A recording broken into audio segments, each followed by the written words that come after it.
যেটা দিছে ওইটা অনুযায়ী পড়ে ইন্টারে তুমি একটা ফার্স্ট ক্লাস রেজাল্ট করলে, এ প্লাস পেলে, ঠিক আছে? এরপরে অ্যাডমিশনে যে যখন কোনো জায়গায় চান্স পাবো না, তখন বাপ মারে কি বলবা, আমি এ প্লাস পেয়েছি, চান্স পাইনি, আমার ভাগ্যে নেই, কপাল খারাপ, ব্যাড লাক। কিন্তু তুমি যে আগে যে গ্যাপ হয়েছে তোমার, এটা তো তোমার বাপ মারে কবা না, কবা যে আমার আগে গ্যাপ হয়েছে। আচ্ছা, আমার কাটা আছে তো, সমস্যা, বুঝতে পারছো? জি জি। এই জন্য আসলে সংক্ষিপ্ত সিলেবাসটা হচ্ছে তোমার জন্য। তুমি এখন পড়বা সব, পরীক্ষার আগে যখন রিভিশন দিবা তখন তোমার জন্য সংক্ষিপ্ত সিলেবাস, ঠিক আছে? পরীক্ষার আগে যখন রিভিশন দিবা তখন হচ্ছে তোমার জন্য সংক্ষিপ্ত সিলেবাস। কিন্তু আমাকে তো সবই পড়াই দিতে হবে, কারণ তা না হলে, সাপোজ মনে করো এখানে তোমরা 10 জন আছো, 2 জন খুব জিনিয়াস, এই 2 জন অ্যাডমিশনে গিয়ে তখন তো আমার গালাগালি করবে, বলবে স্যার এই জিনিসটা পড়ায় নাই, আমাদের ফাঁকি দিয়ে গেছে, তাই না? আর 2 জন আছে মনে করো যে আপনি পাশ কি করার স্যার জন্য, এখন অন্য কোনো কলেজে আছেন নাকি? আগে শুনে নাও, আর মনে করো 2 জন আছে এরা পাশ করার জন্য পড়বে, যে এদের ইন্টার পাস করলেই যথেষ্ট, কোন রকম টাইনে টেনে পাস করলেই যথেষ্ট। এরা কি বলবে বেশি পড়াইলে, স্যার আমাকে খালি প্যারা দিতেছে। এই জন্য আমি পড়াই দিব সব, এখন যে পাস করার জন্য পড়বা সে সিলেবাস দেখে দেখে ওই অনুযায়ী যেগুলা সিলেবাস আছে ওইগুলা পড়বা, আর যার ভালো কিছু করার ইচ্ছা সে সবগুলো একটু দেখবা। পরীক্ষার আগে গিয়ে সে কি করবা, শুধু সিলেবাসের গুলা রিভিশন দিবা। স্যার আমাদের তো মূলত মোটামুটি সিলেবাস শেষই। এখন যদি আমরা এইচএসসির আগ পর্যন্ত স্যার শুধু এইচএসসির পড়াটা পড়ি, এমন তো না যে সব ভুলে যাবো ওরা, মানে কমন সেন্স তো কিছু আছে। তো এই অনুযায়ী যদি এইচএসসির পর থেকে আবার শুরু করি সবগুলা, ওইগুলো তো সব মোটামুটি পড়া আছে, মানে এইচএসসির ফুল সিলেবাস মোটামুটি শেষ। তো এখন যদি শুধু এইচএসসিটা নিয়ে থাকে তাহলে কি হবে না? হ্যাঁ হবে, ওইটা তার জন্য যার মনে করো যে সম্পূর্ণ বইটা পড়া আছে, সে এখন হ্যাঁ শুধুমাত্র, মানে ধারণা আছে, মানে আমার এই জায়গায় এই টপিকটা আছে আমি বুঝছি আগে, তাহলে তো স্যার কোনো সমস্যা হবে না নাকি? না না সমস্যা নেই, তার জন্য ঠিক আছে, তুমি যেটা বলছো তার জন্য সেটা ঠিক আছে, জি স্যার। ঠিক আছে। আমরা শুরু করে দিই, অনেক সময় তো ওয়েট করলাম বাকিদের জন্য, কি বলো? জি স্যার শুরু করে দিন। স্যার ক্লাস রেকর্ড হয়ে গেছে। আচ্ছা, কোন পর্যন্ত পড়েছিলাম আমরা বলো তো? স্যার ইথেন আর ইথিনের গঠন, মানে সংকরণ আর কি। আচ্ছা, এরপরে এটা বলো, কোশ্চেন বলো, কি কোশ্চেন আছে? অরবিটাল চিত্র, জটিল যৌগের সংকরণ ব্যাখ্যা। আচ্ছা, জটিল যৌগের সংকরণ ব্যাখ্যা, এই কোশ্চেনটা একটু পরে পড়াবো, এই কোশ্চেনটা একটু পরে পড়াই, হ্যাঁ। কমপ্লেক্স কম্পাউন্ড, এটা পরে পড়াচ্ছি। এরপরে কি আছে? বেনজিনের অরবিটাল চিত্র। আচ্ছা, বেনজিনের অরবিটাল চিত্র, দেখো এটা একটু খেয়াল করো, আঁকা শিখতে হবে এটা, ঠিক আছে?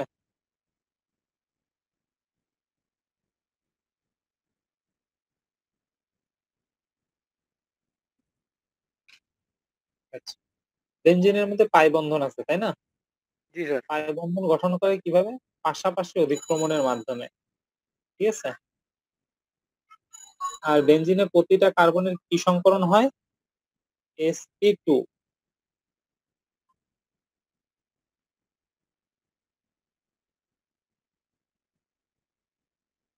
তাহলে দেখো তো প্রতিটা কার্বনের sp2 সংকরণ কাজে লেগে গেছে। আর পাই বন্ধন হয়েছে কিভাবে? একটি অসংকরিত পি অরবিটালের মাধ্যমে। এই যে সে অসংকরিত পি অরবিটাল গুলো আমি দিয়ে যাচ্ছি, তাহলে প্রত্যেকটা কার্বনে কি আছে? একটা করে অসংকরিত পি অরবিটাল আছে। প্রত্যেকটা অরবিটালে কি আছে? একটা করে অসংকরিত পি অরবিটাল কিন্তু আছে, ঠিক আছে। তাহলে দেখো, তাহলে দুইটা অরবিটালের পাশাপাশি অধিক্রমণের ফলে কি হয়? পাই বন্ধন গঠিত হয়। এই দুইটা অরবিটালের পাশাপাশি অধিক্রমণের ফলে একটা পাই বন্ধন গঠিত হবে।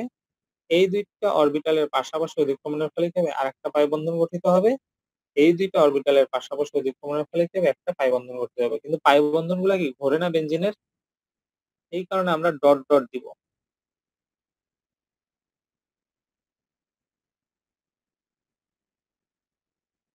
দেখো এই জায়গাটা ভুল করে, এই জায়গায় করে কি এই উপরেরটার সাথে এই নিচেরটা অনেকে দিয়ে ফেলে।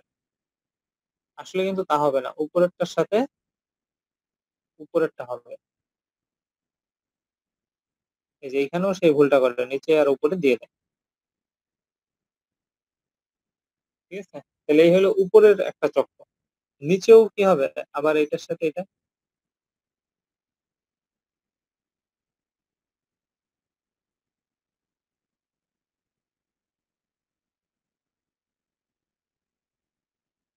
তাহলে এটা হলো বেনজিনের অরবিটাল চিত্র। করা যাবে? জি স্যার। তাহলে এটা বাসায় প্র্যাকটিস করবা, আঁকবা, আঁকে ছবি তুলে আমাকে পাঠাবা। আচ্ছা, এরপরে কি আছে বলো?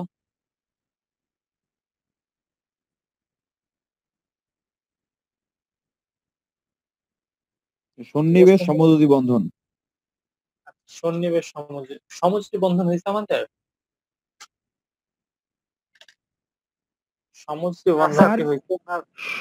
স্যার সহযোগী বন্ধন আর সমযোজী বন্ধন কি এক? সহযোগী, হ্যাঁ সহযোগী সমযোগী একই। সমযোজী বন্ধন কি হয়েছে আমাদের? জি স্যার, সমযোজী বন্ধন তো আলোচনা করছেন। আচ্ছা, তাহলে সমযোজী আমরা এখন যৌগের গঠন ব্যাখ্যা। আচ্ছা তাহলে সন্নিবেশ সমযোজী, দেখো একটু খেয়াল করো, সন্নিবেশ সমযোজী। তাহলে সন্নিবেশ সমযোজীর মধ্যে দেখো একটা নাম আছে কি সমযোজী, তার মানে সন্নিবেশ সমযোজী বন্ধনও কি এক ধরনের সমযোজী বন্ধন, শুধু একটু ভিন্নতা আছে। সমযোজী বন্ধনে কি হয়, দুইটা পরমাণু দুইটা ইলেকট্রন দেয়, তার মানে উভয় পরমাণু সম সংখ্যক ইলেকট্রন দান করে এবং উভয় কি করে সেই দানকৃত ইলেকট্রন সমানভাবে শেয়ার করে। ঠিক আছে, এবং উভয় পরমাণুর নিউক্লিয়াসের মাঝখানে সেই বন্ধনজোড় ইলেকট্রন বিদ্যমান থাকে। তার মানে এই নিউক্লিয়াস এই নিউক্লিয়াস দুইটা নিউক্লিয়াসের মাঝখানে শেয়ারকৃত ইলেকট্রন যুগল কি থাকে থাকে। আর সন্নিবেশ সমযোজী বন্ধনে কি হবে, একজন ইলেকট্রন দেয়। ইলেকট্রন দেয় কয়জন? একজন, কিন্তু শেয়ার করে কয়জন? দুইজন। যেমন অ্যামোনিয়া, অ্যামোনিয়াতে নাইট্রোজেনের এক জোড়া মুক্তজোড় ইলেকট্রন কাকে দান করে? এইচ প্লাস কে দান করে। এবং বন্ধনজোড় ইলেকট্রন উভয়ে নাইট্রোজেন এবং এইচ প্লাস উভয় কি করে শেয়ার করে। আগে দুইজন দিত, দুইজন শেয়ার করছে, আর এখন কি হচ্ছে একজন দিতেছে, দুইজন শেয়ার করতেছে। ঠিক আছে, তাহলে এটাকে আমরা কি ধরনের বন্ধন বলবো? সন্নিবেশ সমযোজী বন্ধন। সন্নিবেশ সমযোজী বন্ধন প্রকাশ করা হয় কি দ্বারা? তীর চিহ্ন দ্বারা। যে দেয় তাকে বলা হয় দাতা, আর যে গ্রহণ করে তাকে বলা হয় কি গ্রহীতা। তীর চিহ্ন কোন দিকে থাকবে? দাতার দিকে থাকবে পিছন সাইড, গ্রহীতার দিকে থাকবে কি চোখা সাইড। তাহলে এটা হচ্ছে সন্নিবেশ সমযোজী বন্ধন। স্যার সমস্যা নাকি? সমযোজী বন্ধন আর সন্নিবেশ সমযোজী বন্ধন বেসিক পার্থক্য একটু মানে আমি একটু ক্যাচ করতে সমস্যা হইতেছে, আবার একটু বলেন স্যার। সমযোজী বন্ধন আর সন্নিবেশ সমযোজীর মধ্যে বেসিক পার্থক্য হচ্ছে, সমযোজী বন্ধনে দুইটা পরমাণু বা দুইজন ব্যক্তি বা দুইটা বস্তু, মনে করো তুমি 5 লাখ টাকা দিলা, আমি 5 লাখ টাকা দিলাম, দেওয়ার ফলে কি হলো? 10 লাখ টাকা হলো। উভয় আমরা সেই 10 লাখ টাকা দিয়ে ব্যবসা করবো। ঠিক আছে, এখন জি স্যার। যে লাভ হবে দুজনে সমানভাবে কি করবো? সেটা শেয়ার করব। এখন তুমি বলতেছো যে স্যার আমি যে ব্যবসা করবো আমার তো টাকা নাই, স্যার আমি যেহেতু চাকরি বাকরি করি, আমি কি করলাম 10 লাখ টাকা দিলাম, আর তুমি কি করলা শ্রম দিলা, তাহলে প্রথমবার দুইজনে সমান টাকা দিচ্ছি, দুইজনে সমান ভাবে ভাগ করে নিছি লাভ। আর পরের বার হচ্ছে আমি একা টাকা দিচ্ছি কিন্তু ভাগ করতেছি কিরকম ভাবে? আমার টাকা তোমার শ্রম, তাই না? তখনও কিন্তু ভাগ করতেছি সমান সমান। তার মানে এটাও কি এক ধরনের সমযোজী বন্ধন। ঠিক সমযোজী। আছে, সমযোজীতে দুইজন ইলেকট্রন দেয়, দুইজনে কি করে শেয়ার করে বন্ধন গঠন করে। আর সন্নিবেশ সমযোজীতে একজন ইলেকট্রন দেয়, দুইজন শেয়ার করে। ঠিক আছে, বুঝতে পারছো? জি স্যার। জি স্যার। আচ্ছা, এরপরে কোশ্চেন কি আছে বলো?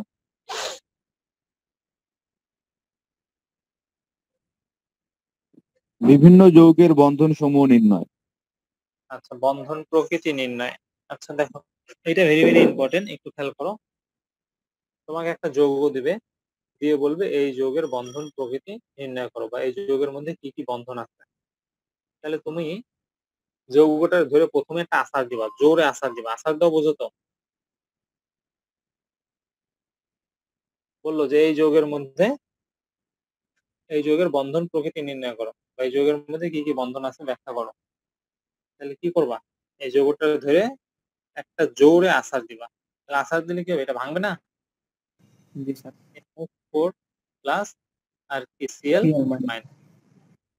তাহলে দেখো একটা ধনাত্মক চার্জ একটা ঋণাত্মক চার্জ মিলে কি হয়? একটা ধাতু একটা অধাতু আয়নিক বন্ধন। কয়টি? একটি। একটি। এটারও তার আশ্রয় লাভ নাই, আছে? ভাঙবে না। তাহলে এইটার ধরে একটা আসার দাও। তাহলে কি হবে? H প্লাস আর কি NH3। তাহলে এই যে নাইট্রোজেনের মুক্ত জোড় ইলেকট্রন H প্লাস এর সাথে কি সন্নিবেশ সমযোজী বন্ধন গঠন করছে, তাই না? জি স্যার। সন্নিবেশ সমযোজী কয়টি? একটি। একটি। এটার তো আসারই লাভ নাই, আছে? এটা ভাঙবে না। তাহলে এটার আসার দাও। তাহলে একটা সমযোজী বন্ধন, দুইটা সমযোজী বন্ধন, তিনটা সমযোজী বন্ধন। নাইট্রোজেন হাইড্রোজেন উভয়ই কি অধাতু, তাহলে সমযোজী বন্ধন। সমযোজী বন্ধন কয়টি? তিনটি। আচ্ছা, এই যৌগ দিয়ে অনেক সময় বলে এমসিকিউ তে এই যৌগের মধ্যে কয় ধরনের বন্ধন আছে। তাহলে কয় ধরনের? 3 ধরনের। 3 ধরনের। এই যৌগ দিয়ে বলে এই যৌগের মধ্যে কয়টি বন্ধন আছে, তখন কয়টি? 5টি। 5টি। আর যদি ব্যাখ্যা করতে বলে এই যৌগের বন্ধন প্রকৃতি ব্যাখ্যা করো সৃজনশীলে, তখন কিন্তু নিচের থেকে উপরের দিকে যাওয়া লাগবে। নাইট্রোজেনের সর্বশেষ শক্তি স্তরে 3টা অযুগ্ম ইলেকট্রন আছে যা 3টা হাইড্রোজেনের সাথে ইলেকট্রন শেয়ারের মাধ্যমে অ্যামোনিয়া গঠন করে। নাইট্রোজেনের সর্বশেষ শক্তি স্তরে এক জোড়া যুগ্ম ইলেকট্রন আছে যা H প্লাসের সাথে সন্নিবেশ সমযোজী বন্ধন গঠন করে। এই অ্যামোনিয়াম আয়ন Cl মাইনাসের সাথে যুক্ত হয়ে অ্যামোনিয়াম ক্লোরাইড গঠন করে একটি আয়নিক বন্ধনের মাধ্যমে। বুঝলা? জি স্যার। তাহলে সৃজনশীলের জন্য আমরা কোন দিকে যাব? নিচ থেকে উপরের দিকে যাব। উপরে। কথা বোঝা গেছে? আচ্ছা, এরকম বিভিন্ন যৌগ আছে, বিভিন্ন যৌগ। তাহলে যে কোনো যৌগ আসতে পারবা তো?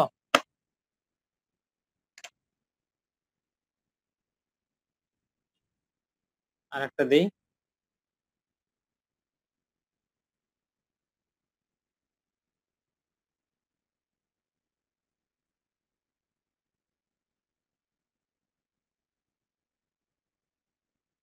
তাহলে এই যৌগটাকে ধরে কি করবা? খালি আসার দিবা। আশ্রা আছে ছাড়া আর কোনো কাজ নাই। তাহলে আসার দাও, ভাঙবে। Potassium plus FeCN6 minus 4 minus. তাহলে দেখো একটা ধনাত্মক চার্জ, এই 4টা ধনাত্মক চার্জ, 4টা ঋণাত্মক চার্জ। তাহলে কি বন্ধন? আয়নিক বন্ধন। আয়নিক বন্ধন কয়টি? 4টি। 4টি। ঠিক আছে? এটারও তার আশ্রয়ে লাভ নাই, আছে? ভাঙবে না। তাহলে এটারও ধরে একটা আশ্রয় দাও।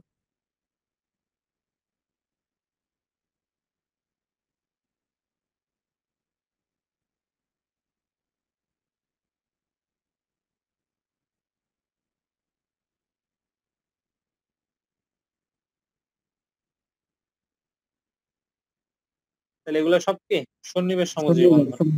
তাহলে সন্নিবেশ সমযোজী বন্ধন কয়টি? সন্নিবেশ বন্ধন হচ্ছে 6টি। ঠিক আছে? এরপরের কাজ কি? আয়রন তার আশ্রয় লাভ নাই, আছে? সায়ানাইডকে ধরে আশ্রয় দাও। এরকম, তাই না? তাহলে 1 2 3 বন্ধন কয়টা? এই পাশে কার্বনের এক হাত খালি, এটা কি বন্ধন? না স্যার। এটা কিন্তু বন্ধন না, কার্বনের এক হাত খালি, সেটা বুঝাইছে। তাহলে বন্ধন কয়টা? এই 3টা। তাহলে কি বন্ধন? সমযোজী বন্ধন। কয়টা সমযোজী বন্ধন? 3টা। সমযোজী বন্ধন কয়টা? 3টা। কিন্তু সমযোজী বন্ধন এখানে 18টা। কিভাবে? এই সায়ানাইডের মধ্যে 3টা, এর মধ্যে 3টা, এর মধ্যে 3টা, এর মধ্যে 3টা, এর মধ্যে 3টা। তাহলে 3 6 কয়টি? 18টা।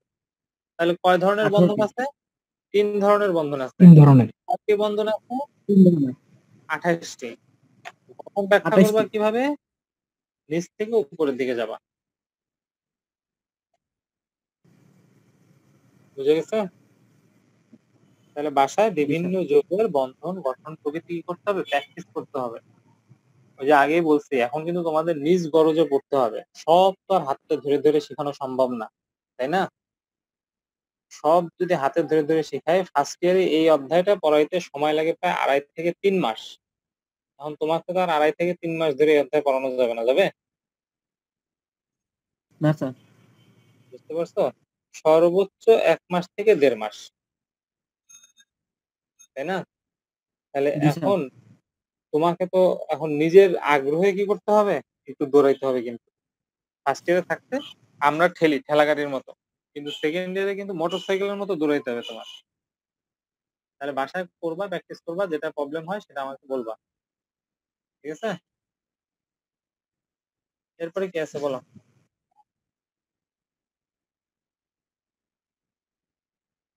ধাতব বন্ধন ও তার বৈশিষ্ট্য। আচ্ছা, ধাতব বন্ধন ও তার বৈশিষ্ট্য। এটা একটু খেয়াল করে শুনতে হবে। বইতে বের করো, ধাতব বন্ধনটা বের করো। আমি বলি, তারপরে বইয়ে একটা চিত্র আছে, চিত্রটা দেখবা। ঠিক আছে?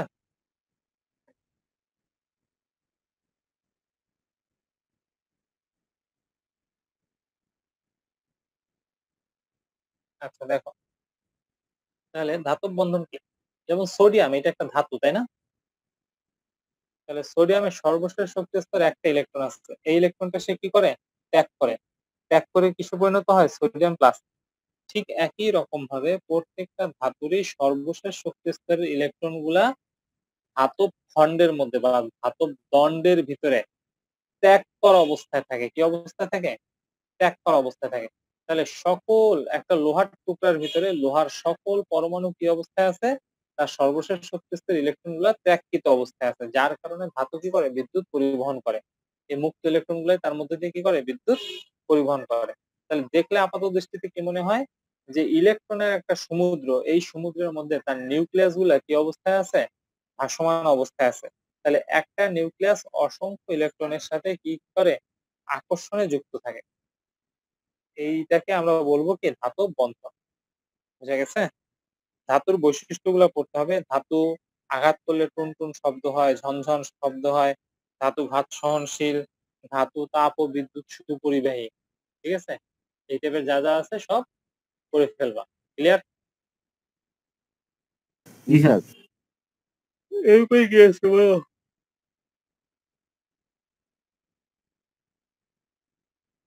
নাই স্যার, প্রশ্ন আর লেখা নাই। প্রশ্ন শেষ আছে সে এই সেদিনকে। জি স্যার। তাহলে দাঁড়াও, কিছু কোশ্চেন লিখতে হবে।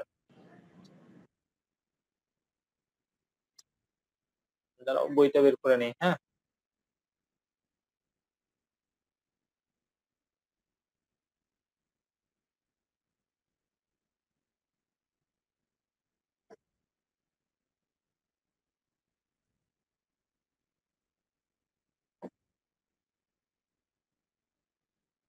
তা আমরা ধাতব বন্ধন দিয়ে শেষ করছি। কোশ্চেন লেখা।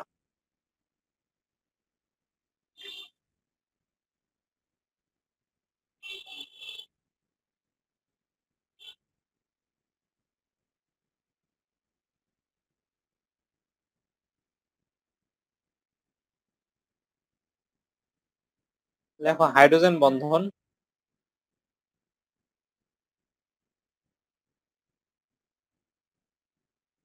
হাইড্রোজেন বন্ধনের বৈশিষ্ট্য। হাইড্রোজেনের মধ্যে অসংখ্য পড়া আছে, অসংখ্য পড়া, বুঝছো? হাইড্রোজেন বন্ধনের বৈশিষ্ট্য। এরপর লেখো বড় অ্যাসিটিক অ্যাসিড ডাইমার গঠন করে কেন? অ্যাসিটিক অ্যাসিড ডাইমার গঠন করে কেন?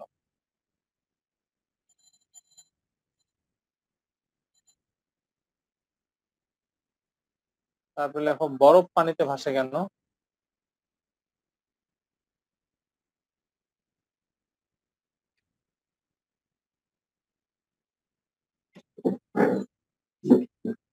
এরপর লেখো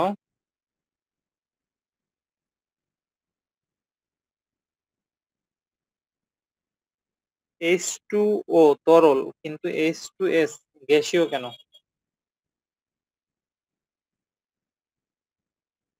H2O তরল কিন্তু H2S গ্যাসীয় কেন?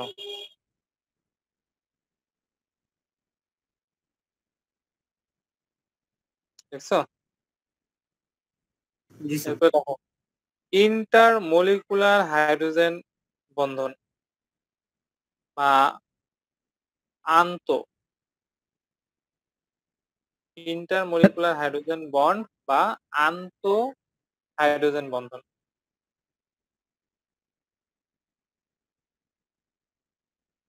এরপর লেখো ইন্ট্রামলিকুলার হাইড্রোজেন বন্ড বা অন্ত। আগেরটা ছিল আন্ত আর এবার কি অন্ত। আমি এই যে দেখো বইতে ইংরেজি দেওয়া আছে, বাংলাটা আমি বলে দিচ্ছি। এই যে দেখো প্রথমটা হচ্ছে ইন্টার তার মানে আন্ত, পরেরটা হচ্ছে ইন্ট্রা তার মানে হচ্ছে অন্ত। ক্লিয়ার? অন্ত হাইড্রোজেন বন্ধন। অন্ত হাইড্রোজেন বন্ধন। ঠিক আছে, তারপরে লেখো হাইড্রোজেন বন্ধনের গুরুত্ব।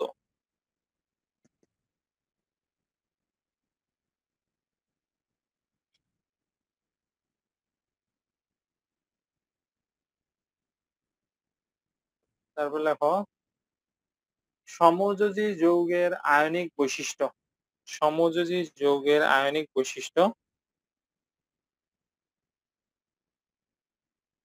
তারপর লেখো আয়নিক যৌগের সমযোজী বৈশিষ্ট্য। প্রথমটা হচ্ছে সমযোজী যৌগের আয়নিক বৈশিষ্ট্য আর পরেরটা হচ্ছে আয়নিক যৌগের সমযোজী বৈশিষ্ট্য।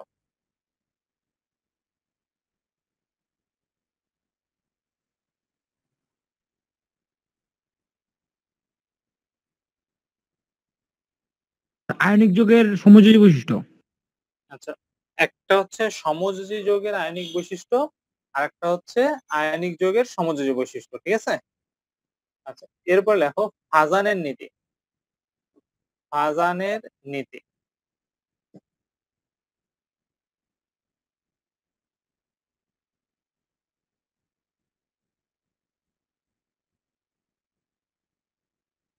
এরপরে দেখো কয়েকটা যৌগ আমি লিখি, তোমরা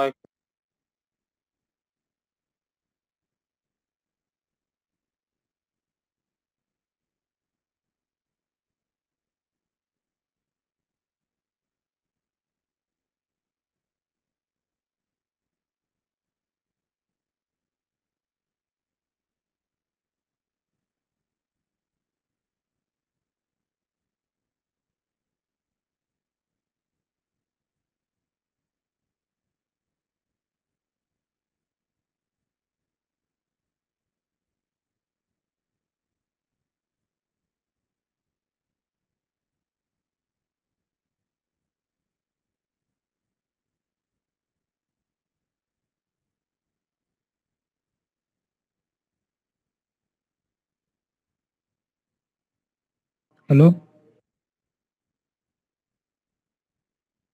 বললাম যে ম্যাগনেসিয়াম ক্লোরাইড আয়নিক যৌগ গঠন করে কিন্তু বেরিলিয়াম ক্লোরাইড সমযোজী যৌগ গঠন করে কেন?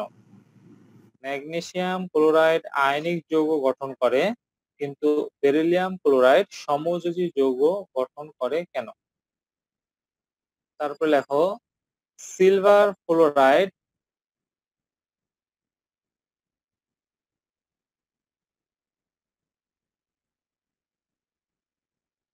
এদের মধ্যে কোনটি পানিতে দ্রবণীয় এবং কেন? এদের মধ্যে কোনটি পানিতে দ্রবণীয় এবং কেন?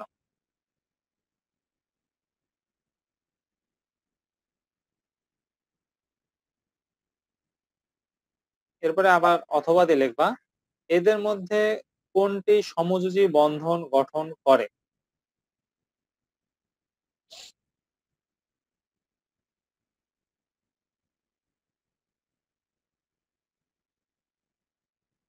এরপরে লেখো FeCl2 আয়নিক ধর্মী কিন্তু FeCl3 সমযোজী ধর্মী। FeCl2 আয়নিক ধর্মী কিন্তু FeCl2 সমযোজী ধর্মী। তারপর লেখো PbCl4 SnCl4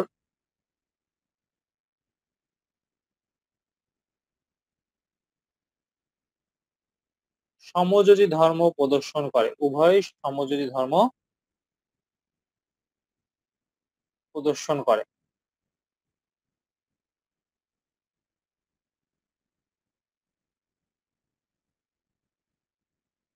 উভয়ই সমযোজী ধর্ম প্রদর্শন করে।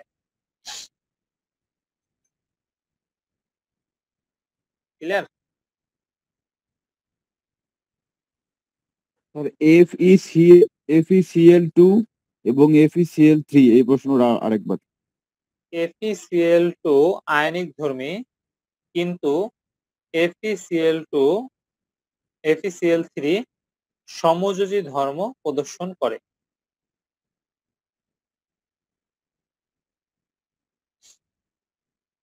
ঠিক আছে? জি স্যার। আচ্ছা, এরপরে আমাদের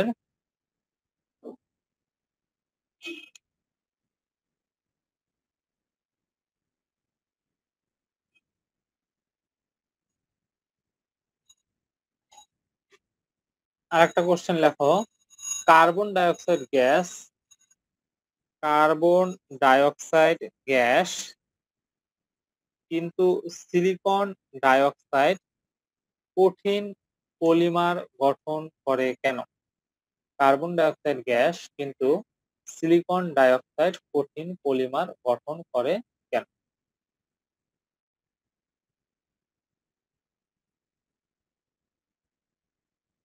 এটা যেমন আগে করছি না, এটা কি আগে হয়েছে? দেখো তো, আমার মনে হয় এটা হয় নাই। মানে SiO2 কোট মানে CO2 গ্যাস কিন্তু SiO2 কঠিন কেন? এটা তো স্যার করানো হয়েছে আগে।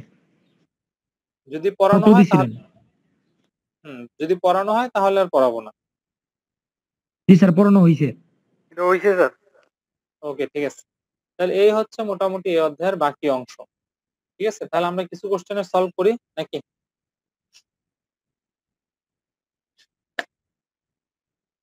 দেখো, আমরা কিছু কোশ্চেনের সলভ করি। তাহলে ফার্স্ট কোশ্চেনটা কি দিয়ে শুরু করলাম আমরা আজকে? হাইড্রোজেন বন্ধন, তাই না? জি স্যার। জি স্যার। আচ্ছা, তাহলে একটু দেখো হাইড্রোজেন বন্ধনটা কি, একটু খেয়াল করো। হাইড্রোজেন বন্ধনটা হচ্ছে তড়িৎ ঋণাত্মকতার পার্থক্যর কারণে যৌগের মধ্যে ডেল মাইনাস এবং ডেল প্লাসের সৃষ্টি হয়, যেমন পানি।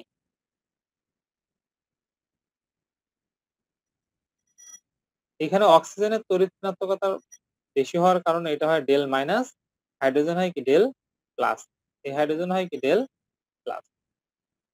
তাহলে এই ডেল মাইনাস ডেল প্লাস কেন সৃষ্টি হলো? তড়িৎ ঋণাত্মকতার তড়িৎ পার্থক্য। ঋণাত্মকতা ঠিক আছে, তাহলে একটু খেয়াল করো, এইখানে যদি আরা কোনো পানি থাকে তাহলে সেটাও কি হবে? এটা ডেল মাইনাস, এটা ডেল প্লাস। ঠিক আছে, তাহলে এক অণুর ধনাত্মক প্রান্ত আরেক অণুর ঋণাত্মক প্রান্তকে কি করবে? আকর্ষণ করবে। এক অণুর ধনাত্মক প্রান্ত আরেক অণুর ঋণাত্মক প্রান্তকে কি করে? আকর্ষণ করে। তাহলে এই আকর্ষণের ফলে দুই অণু পানির মধ্যে এখানে কি হলো? একটা বন্ধন সৃষ্টি হলো না? এই বন্ধনকে আমরা বলবো কি? হাইড্রোজেন বন্ধন। তাহলে হাইড্রোজেন বন্ধনের শর্ত হচ্ছে এই ধনাত্মক প্রান্তের বা ঋণাত্মক প্রান্তের যে কোনো এক প্রান্তে কি থাকতে হবে? অবশ্যই হাইড্রোজেন পরমাণু থাকতে হবে। কথা বুঝাইতে পারলাম? তড়িৎ ঋণাত্মকতার পার্থক্যের কারণে এক অণুর ধনাত্মক প্রান্ত অপর অণুর ঋণাত্মক প্রান্তকে কি করে? আকর্ষণ করে। এই আকর্ষণের ফলে তাদের মধ্যে যে বন্ধনের সৃষ্টি হয় তাকে বলা হয় কি? হাইড্রোজেন বন্ধন। কিন্তু শর্ত হচ্ছে কি? এই দুই প্রান্তের মধ্যে যে কোনো এক প্রান্তে অবশ্যই কি থাকতে হবে? হাইড্রোজেন থাকতে হবে। হাইড্রোজেন বন্ধনকে প্রকাশ করা হয় ডট ডট চিহ্ন দ্বারা। সাধারণত কয়টা ডট দেওয়া হয়? 3টা। তবে বেশি কম দিলে কোনো সমস্যা নাই। কথা বুঝাইতে পারছি? জি স্যার, বুঝছি। হাইড্রোজেন বন্ধন নিয়ে সমস্যা নাই তো? তাহমিদ, তাহমিদ, আসো না ঘুমাইতেছো? জি স্যার। আচ্ছা ঠিক আছে। তাহলে আমাদের হাইড্রোজেন বন্ধন হইলো, হাইড্রোজেন বন্ধনের কিছু বৈশিষ্ট্য দেওয়া আছে, বৈশিষ্ট্যগুলা পড়বা। কি বৈশিষ্ট্য দেওয়া আছে? কোন যৌগের মধ্যে সাধারণত হাইড্রোজেন বন্ধন থাকলে তার গলনাঙ্ক, স্ফুটনাঙ্ক এগুলা কি হয়? বেশি হয়। এগুলো আমরা একটু পরে সামনে আবার ব্যাখ্যাও পাবো, ঠিক আছে? হাইড্রোজেন বন্ধন থাকলে সাধারণত যৌগটা কি করে? ডাইমার গঠন করে। এগুলাও আমরা সামনে ব্যাখ্যা পাবো। তাহলে বৈশিষ্ট্য বা ব্যাখ্যা, বৈশিষ্ট্যগুলা, হাইড্রোজেন বন্ধনের বৈশিষ্ট্যগুলা নিজেরা পড়ে ফেলবা। আমরা এরপরে একটা কোশ্চেন লিখে দিচ্ছি, অ্যাসিটিক অ্যাসিড ডাইমার গঠন করে। এটা হচ্ছে অ্যাসিটিক অ্যাসিডের সংকেত।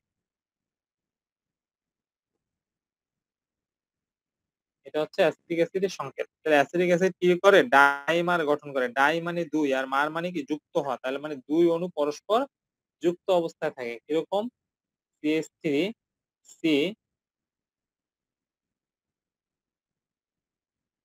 এই যে এক অণু, তাহলে এইখানে অক্সিজেন কি? ডেল মাইনাস, আর এই হাইড্রোজেন কি? Del plus. আর এইখানে অক্সিজেনের কি থাকে? মুক্ত জোড় ইলেকট্রন থাকে। তাহলে আরা কোনো অ্যাসিটিক অ্যাসিড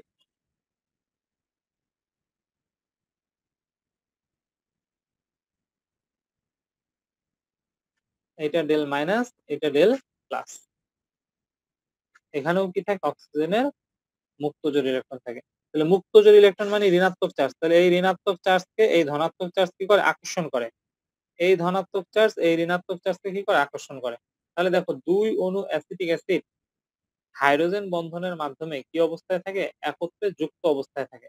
যার কারণে আমরা কি বলি? অ্যাসিটিক অ্যাসিড ডাইমার গঠন করে। ক্লিয়ার? জি স্যার। জি স্যার। পারা যাবে?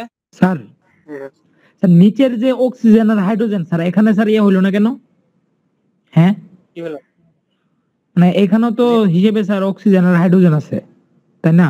ওটা ঋণাত্মক। হ্যাঁ, এটা ডেল মাইনাস, এটা ডেল প্লাস। এই ডেল প্লাস এর হওয়ার কারণে তো এটা কি করতে পারছে? এই অক্সিজেনকে আকর্ষণ করতে পারছে, তাই না? বুঝছি বুঝছি বুঝছি বুঝছি। তুমি এইটার সাথে কি এইটার বলতেছো নাকি? না না স্যার, এখন বুঝছি বুঝছি, মানে একই অণু, ওইটা তো একই অণু, আমি খেয়াল করছি। বুঝছি স্যার। ঠিক আছে? তাহলে অ্যাসিটিক অ্যাসিড কি করে? ডাইমার গঠন করে। এরপরে কি বলছি বলো তো? বরফ পানিতে ভাসে কেন? আচ্ছা, পানির মধ্যে কি আছে? একটু আগে দেখলাম হাইড্রোজেন বন্ধন আছে। তাহলে এই হাইড্রোজেন বন্ধন থাকার কারণে পানি যখন বরফে পরিণত হয় তখন ষড়ভুজ আকৃতি লাভ করে। কি লাভ করে? ষড়ভুজ আকৃতির। তুমি একটা খালি পানির বোতলের মুখ লাগিয়ে ওটাকে পানির ভিতরে ডুবাইতে পারবা? কোনোদিনও ডুববে না, তাই না? কারণ কি? তার ভিতরে কি আছে? ফাঁকা জায়গা আছে। তাহলে ঠিক জি স্যার। একই রকম ভাবে পানি যখন বরফে পরিণত হয়, পানির ভিতরে হাইড্রোজেন বন্ধন থাকার কারণে বরফের মধ্যে ষড়ভুজ আকৃতির ক্লাস জালি সৃষ্টি করে। ষড়ভুজ আকৃতির কি করে? একটা ফাঁকা জায়গা সৃষ্টি করে। যার কারণে বরফের ভিতরে ফাঁকা জায়গা আছে, তার মানে কি আছে? বাতাস আছে। এই কারণে বরফ কি করে? পানিতে ভাসে। ফিজিক্সের ব্যাখ্যা কিন্তু এখানে দিলে হবে না যে পানি যখন আচ্ছা। বরফে পরিণত হয় তখন তার আয়তন বৃদ্ধি পায়, যার কারণে অপসারিত পানির ওজনের তুলনায় বরফের ওজন কম হয়, যার কারণে কি করে? বরফ পানিতে ভাসে। বরফের 1/12 অংশ পানির উপরে, 11/12 অংশ পানির নিচে। এইসব হচ্ছে ফিজিক্সের ব্যাখ্যা। এগুলা কিন্তু কেমিস্ট্রিতে দিলে হবে না। ঠিক আছে? জি স্যার। জি স্যার। কেমিস্ট্রিতে আমরা কি বলবো? হাইড্রোজেন বন্ধন থাকার কারণে ষড়ভুজ আকৃতি লাভ করে, যার কারণে ষড়ভুজের মাঝখানে কি থাকে? ফাঁকা জায়গা থাকে, যার কারণে বরফ কি করে? পানিতে ভাসে। আমি আমার হ্যান্ড নোট দিয়ে দিব, ওখান থেকে পড়ে ফেলবা। ঠিক আছে? আচ্ছা স্যার। জি স্যার, মানে ব্যাপারে কি স্যার, ফিজিক্স কেমিস্ট্রিতে আলাদা ব্যাখ্যা? হ্যাঁ, বুঝি নাই। না স্যার, কিচ্ছু না। কি বললা? না স্যার, কিচ্ছু না। কিছু একটা তো বললা তাহমিদ, আমি খেয়াল করি নাই। না স্যার, বলতেছি স্যার, কাহিনী একই কিন্তু ফিজিক্স এক ব্যাখ্যা, কেমিস্ট্রি তার এক ব্যাখ্যা। হ্যাঁ, হ্যাঁ, কাহিনী তো একই। কারণ এটা যখন ষড়ভুজ আকৃতি লাভ করে তখন তার ক্লাস জালির মাঝখানে কি হয়? ফাঁকা জায়গা থাকে, যার কারণে তার আয়তনটা কি হয়? বৃদ্ধি পায়। কিন্তু আমরা ফিজিক্সে ডাইরেক্ট আয়তন বৃদ্ধি দিয়ে শুরু করি। কিন্তু আয়তনটা কিভাবে বৃদ্ধি পায় সেটা আমরা বলি কোথায়? কেমিস্ট্রিতে। পার্থক্যটা বোঝা গেছে? জি স্যার। এরপরের কোশ্চেনটা কি আছে বলো?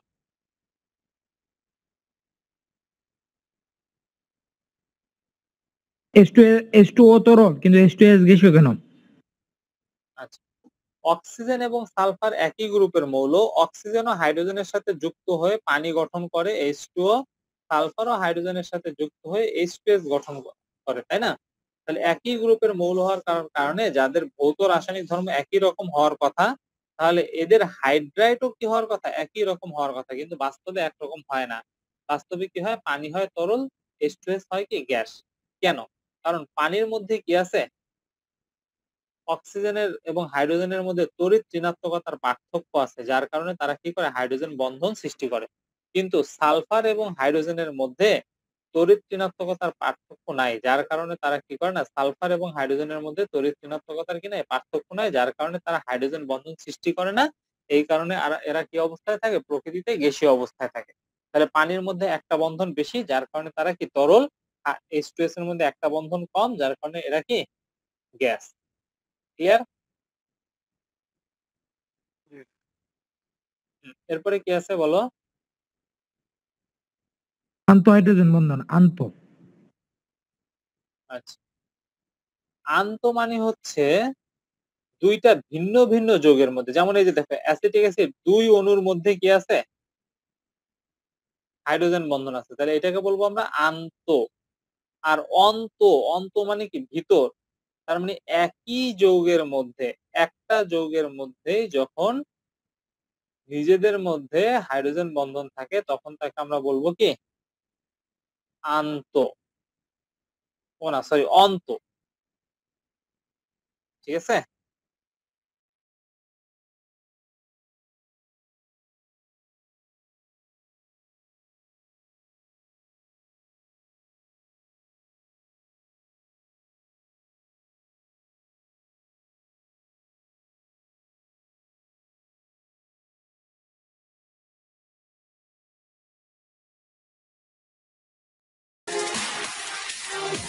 Love is